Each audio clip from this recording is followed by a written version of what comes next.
Okay, so I'm not trying to tease you, but if I show you this now, you'll have a little more perspective when you see what's about to happen. Okay.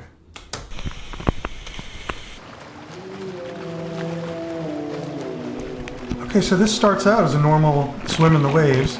I go under the first one and I can feel it's a little strong. The second wave comes in, again, I go under.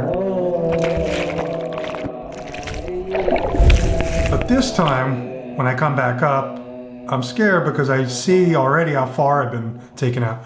That's why I showed you earlier the clip of the guy jumping, to show that it's deep. You know, he jumps there for a reason because it's deep.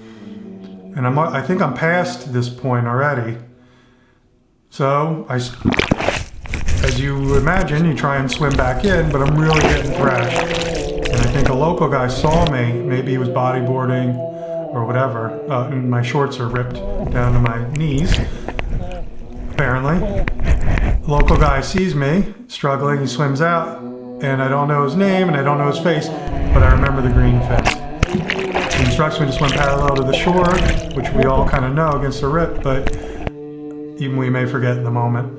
And here you see is one of the main reasons I was struggling swimming, because I was trying to hold these sunglasses that I didn't want to leave on the beach, cheap $3 sunglasses, and I had a camera in one hand, so the swimming was diminished. Finally make it back on the shore.